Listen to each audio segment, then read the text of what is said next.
So this is the story of how I got scammed by a client when I first started my handyman business. So I'm going to tell the story, and I'm also at the end of the story, I'll tell you the red flags that I now know after having a bit of experience in the business, and what I would look out for, that if I saw these red flags again, I wouldn't have even accepted this job and I wouldn't have got scammed. So the story is, I had just started my handyman business. I was doing mainly work for real estate and strata companies, and I wanted to sort of start doing work for the community, public clients, not other businesses. So I put my business up on Google, so you could search me up. Now, when you put your business up on Google, new business, you have no reviews, you have nothing. It looks very new. You upload your photos, but that's about it. So after a couple of days after I put my business up on Google, I got a call from someone who wanted some holes in their eaves replaced and fixed. So I had to replace the whole eave anyway,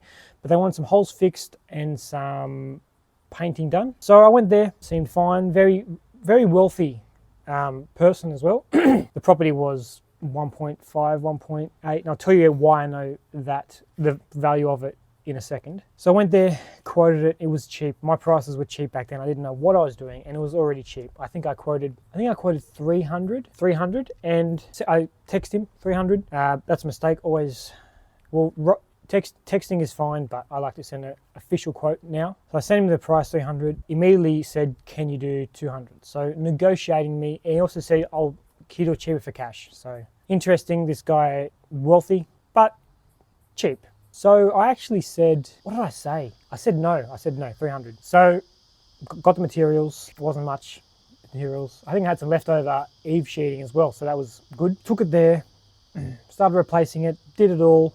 He also wanted me to put up some curtains that he had taken down. He had a painter there, his own painter. So there was trades going back and forth. And later I found out he was selling the house. So he was moving not anywhere close by, he was moving to a different state. Another red flag.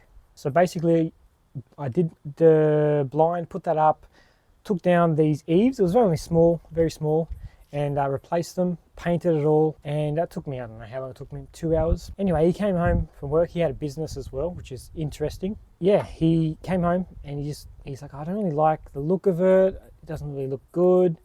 It looked a lot better than what it was, and it was just, you can't stuff that up. It's just replacing an eave sheet. It's the same, and it's painted. It looked literally new, the whole place, because I didn't just paint the one I replaced. I painted that side. It was just silly. I don't understand. It didn't look good.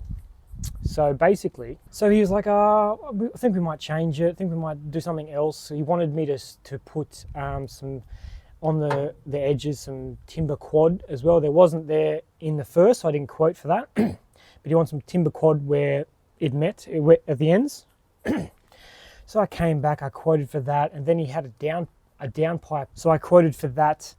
It was a little bit extra, I think. Actually, no, I think at this stage I was like, I'll just do it for free because I'm trying to build rapport with customers, trying to do the right thing. Silly me. Always charge for your variations. And this was sort of an eave, but a pergola came off it. So it was about that big, and there was a down pipe coming through it. And he wanted me to dismantle the down pipe and such, and I said, look, I can't do that. I'm not a plumber. I physically can do it, but at the time, and I still am unsure, but I think any sort of, if you're changing the flow of water, you need to have a license. So I'm not doing that. Anyway, he went back and forth. He wanted to do this and that, and then silence. So I thought, that's very odd, not replying. I went past the house maybe a week later. There was a for sale sign on the house, and it had already been sold. So this person ignored me. My texts weren't going through at this point. They were just bouncing back. It says unable to send. And he had moved. And I remember him saying he was moving to Queensland. And for $300, I didn't bother chasing it up. So he had moved. He got me to fix up the issue, painted it, told me he didn't like it, then sold the house and left. And I worked for free that day. I actually lost money because of materials. That was a lesson. And I'll let you know. And I'll tell you the lesson now. The couple of red flags. The lesson I learned was to identify red flags and actually take notice of them regardless of how good the job is. This wasn't even a good job. It was my first job through Google, through someone calling me, and I wanted to go that way. So the first red flag, this person was bargaining me down and said, can you do cash? That's a red flag number one. The lesson I learned from that is I do not accept cash payments anymore. Everything is official quote, official invoice, straight to my business bank account. That's it. There's no more cash jobs anymore. Much easier to fight if someone doesn't pay you. I don't think there's any legal standing if you accept a cash job. Red flag number two, this person is moving out of state. He's leaving. He literally has no tie to the community. There is no reason for him to pay me, who is brand new in business. As you can tell if you look on Google, no reviews.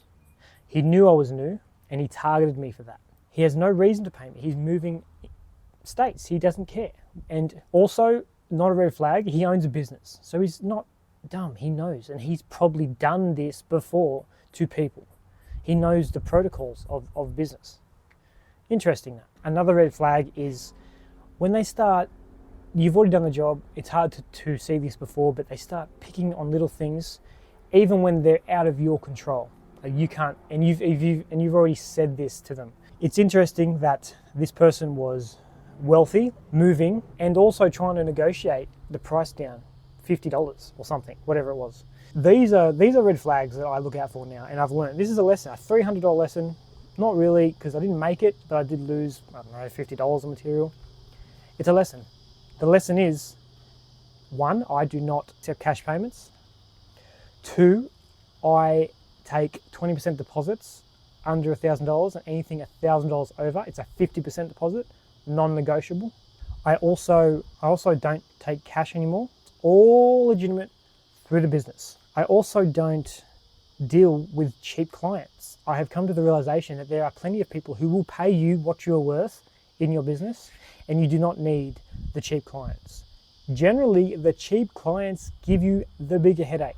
If they're negotiating you over $20, walk away.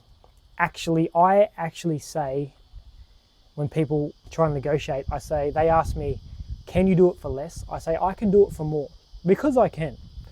Generally, if they get angry with that, see you later, I don't need your business. I also send a written quote now, which they have to reply back via email accepting. So these are the things now that I do, and all of these were learnt from that lesson early on. Now, I actually have been scammed before, and it was through someone else who called from Google, which is ironic, isn't it? I do believe there are people out there who will target brand new businesses on Google to get free work and play on inexperienced business owner, which is disgusting, by the way. So basically what I'm doing now is prices have gone up, not dealing with cheap clients, not taking cash, always taking a deposit. And most of my public work comes from word of mouth. I generally don't deal with new clients just because of these issues. So that's my story.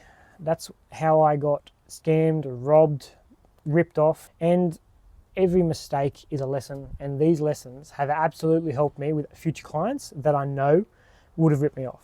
If you like this video, please consider liking, subscribing.